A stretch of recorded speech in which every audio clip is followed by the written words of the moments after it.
You are watching the Canadian Public.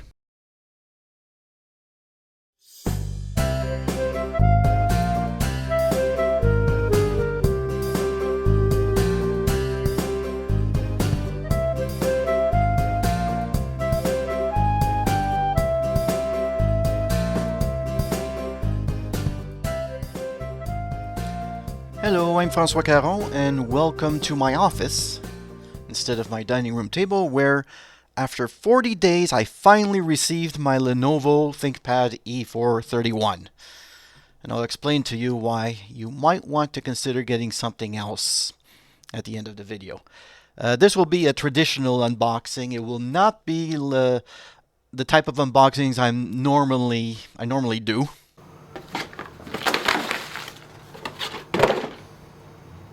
So let's start.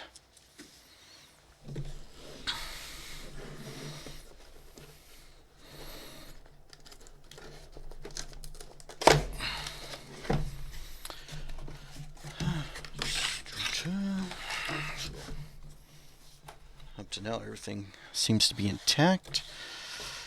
All right, first thing, product literature. With no rescue CDs. So let's put that down. Done. Let's see here. The battery. Normally it's a 48 watt hour battery, but I ordered a 62 watt hour battery. And is this the correct one? Let me see. Yeah, it is a 62 watt hour battery as I've ordered. So check that out. And let's see, we got the power cord. Check that off. Now, and we got the power brick. Up to now, it's looking good.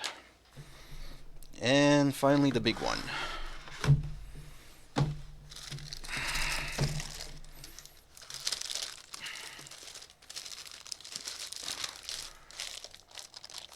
Wrapped in plastic, the seal has not been broken. So let me just get this out of the way. Anything else left in the box? Just a molding. Sorry.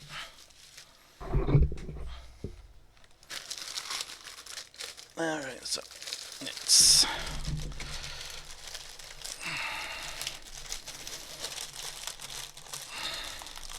a quick note. This is the Core i5 model,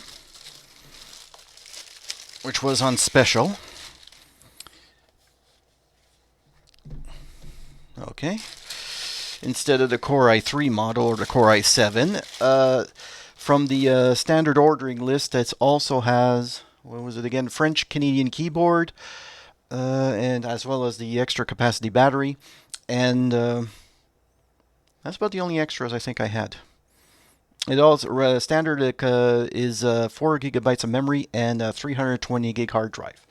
Although to be honest, the hard drive is irrelevant because I got one of these. So I'm going to be replacing the regular hard drive with this thing and installing the base Windows 7 OEM on the drive, and then use Lenovo's a Lenovo application that will install all the drivers for the computer automatically. So this way I get rid of all the bloatware and get a new drive at the same time. Underneath, everything looks fine. It's got a access panel from which you can access pretty much everything. You don't have to disassemble the computer to get at anything. And then on the side you have USB port. That's probably the always-on port. USB 2 only. The DVD drive, or is it a Blu-ray? I can't remember. Let's see, Ethernet, and that special proprietary port they use for the docking station, which I never use because I already got enough ports as it is. And let's see, in the front, nothing there. Or what is that thing? Oh, sorry. Yeah, that's the SD card reader. On the other side, let's see, we got the combination headphone and microphone jack. 2 more USB ports. Those are USB 3 along with an HDMI port. I wonder if that's full size. I'll have to check. I think it is. And let's see, you've got also the standard VGA port, so it doesn't matter what kind of display you have, it'll work. And then you got the locking thing and the ventilation. In the back, no ports, just the slot for the battery. So in its closed position, it looks normal. In terms of fit and finish, it's pretty much feels like plastic, which is pretty much what this bargain notebook is. All right, so let's open it up.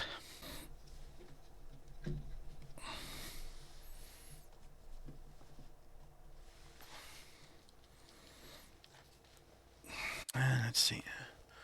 So we got the webcam. We've got a couple of microphones next to it. There we go. So webcam, a couple of microphone holes, plastic tabs to hold the screen in place on the computer. Is this a proper French Canadian keyboard? Yes, it is. I got my accents. I need these accents, otherwise I can't type in both languages. You have the little standard IBM track point. I don't know how long they're going to keep this.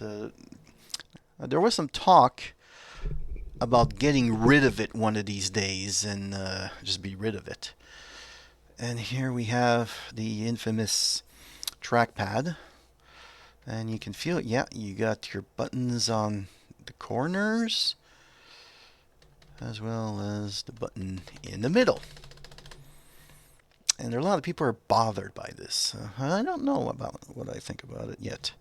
I'll try it out. I'm pretty flexible, so I might get used to it. If not, there's always listing. 16 bucks. So anybody who doesn't like the one of these things on their computer, just get a freaking mouse. Stop bothering me. All right, keyboard. Any flex? There's a little bit of flex. Nothing serious. The keys are not perfectly flat. They're actually slightly concave on the surface. And as far as an island keyboard like this, I'm used to it. I've had it on my netbook, and it hasn't really been a problem for me. So I'm pretty flexible in that area. I've already had a IBM ThinkPad 600X, which was a 500 megahertz Pentium 3, what they called an excellent keyboard. I liked it, but to be honest, changing keyboards to something like this, I'm not worried about it. At least it feels solid, so we got that. In terms of the color, the look, fit, finish, it's pretty much standard plastic, but also this thing only cost me, was it $560.15. It was on special. So that included shipping, not including taxes. Those are paid already. So that's it for now. All right, so just give me a moment here, and I'm going to plug in the power adapter, put in the battery, and turn it on. You do have a power button, but no other utility buttons except directly on the keyboard itself, which is how I like it. I don't like these extra buttons on the side. I always get them confused, and it always takes forever to program them properly, and from time to time they lose their programming. So let's turn it on.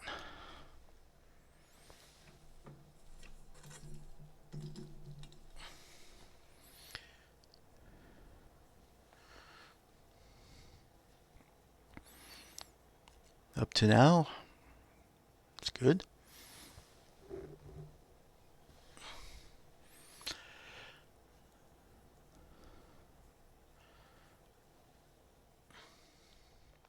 This is an anti-glare screen, not a reflective screen. Although I have a window in the back of me that still adds a bit of glare on the screen. Not too much though, and at least I don't have to use this computer as a bathroom mirror.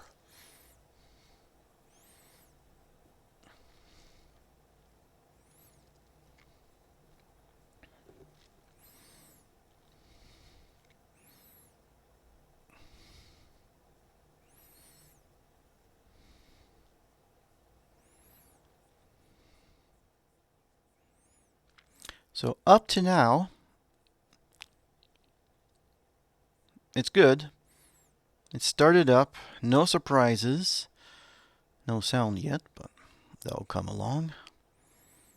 So I'm just going to come up to the point where it asks me to register the computer, and I'll do that, and we'll skip over that so you don't see my identification. All right. Let's see. Trackpad works. Okay. Country. Actually, hold on.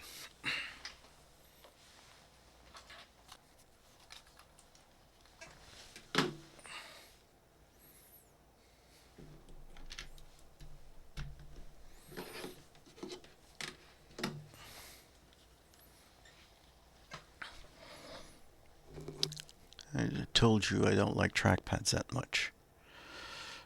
All right.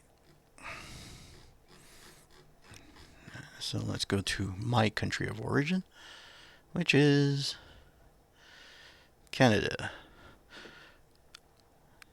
Time and currency, English Canada, keyboard layout.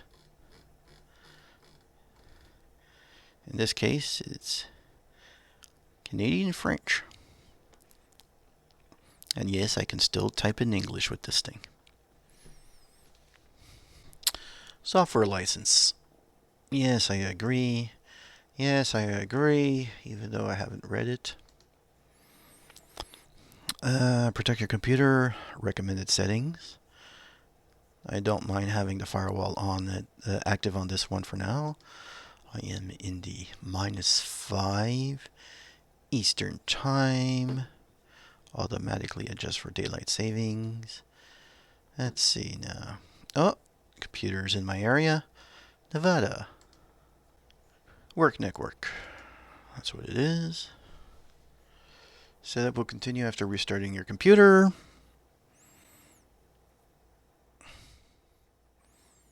So up to now, no surprises. The screen is viewable. The screen is good. I mean, some people complain it's not as bright as other screens, but I'm not fussy. Oh, and real quickly, the reason I got a Core i5 instead of just getting a Core i3 or going crazy with a Core i7, I do need a bit more power because I plan to do video editing with this thing, video editing on the road. Once I've confirmed everything's working, I'm taking these labels off. First item of bloatware, Lenovo SugarSync. Next. No thanks. Leave me alone. And change the desktop. I'm not going to use the desktop I normally use, the one from the movie Tales from Earthsea. Under Windows 7, I like to use the Canadian theme with the audio theme with the guitars in it. It seems to work together very well. Very Canadian. Oh God, no, no, no! Remind me later, after I've uninstalled you piece of crap. Ugh. Do yourself a favor, just get Microsoft Security Essentials and forget the rest, okay? What is this here? Intel App Up Client. Okay, press accept. Location. I have no idea what this is. The machine is started. It didn't ask me to register over to the Lenovo website or to anything else. So that means that I'm free and clear to install a clean copy of Windows 7 Professional OEM. That's the other thing I got in my order is Windows 7 Professional. Going from a Core i3 to a Core i5 was an extra $50.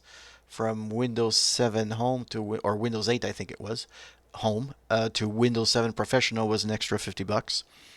And also, what was the last thing? Also, the extra battery, the extra capacity battery, only $10. Don't go cheap on this. What the hell is this crap? Are they still trying to sell apps in a desktop environment? Trying to pass off as Windows 8. This isn't even a touchscreen. All right. Gonna shut this down and we'll take a look. We'll take a look underneath. Important step before opening the back panel, unplug everything.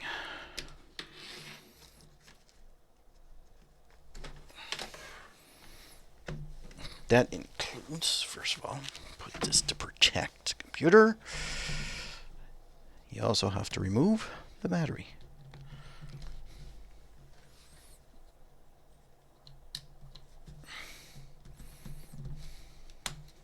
Oh, there we go.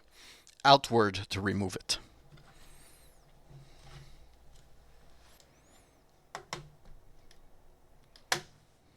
Okay, it's a bit difficult to remove. You do need a bit of a lever to get it out. Oh, look at all that geek porn. Alright, let's see if I can remember what all this stuff is. Alright, hard drive. Oh, there's your processor. It's right underneath that. Alright, you got your memory here, stacked. Let's see what else. The fan. I'm actually happy the fan is accessible. Give me a chance to pass a vacuum cleaner over it whenever it gets clogged up. It was either the WLAN card, or if you want to put a SSD. The computer does include, as an option, a cache SSD, 24 gigs. It's available as an option, but if you're going to be using an SSD as your main drive, it's pretty much pointless. And then here, okay, yeah, that should be the combination Wi-Fi and Bluetooth 4 card with all its antenna leads connected.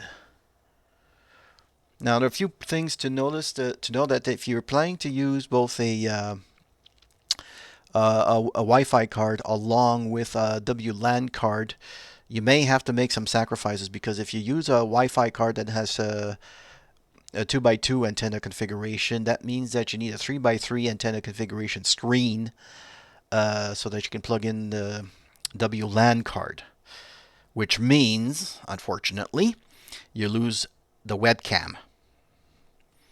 But you can get a not a 2x2, but a 1x1 Wi-Fi card. But by getting rid of a couple of antennas, you're going to lose, you might lose quite a bit of range. So that's it. I'll be changing this into an SSD and have this computer perform a lot faster and have a lot less bloatware on it. Should make for a very clean machine once it's all set up. Alright, before I leave, here's why I cannot recommend this computer or any Lenovo product ordered online at this time. I've ordered this originally on June 14th. It was sent to manufacturing 2 days later. It then was finished about 10 days later, stocked about 3 days, and finally shipped to Canada, at which point it arrived on July 4th. So essentially it only took 20 days for the computer to be ordered, built, packaged, shipped, and arrive in my location. And that's okay. At least that's what you would think. But here's what happened. It happened when it had to be cleared at customs. And like I said, this thing has been inspected by customs, and they haven't broken anything, they haven't lost anything, so and everything works, so I'm not worried about that part. The part I'm worried about is this. Day after day of warehouse scans. And that's because Lenovo never bothered, this is Lenovo Canada, never bothered to send the Customs Canada the proof of payment for this computer.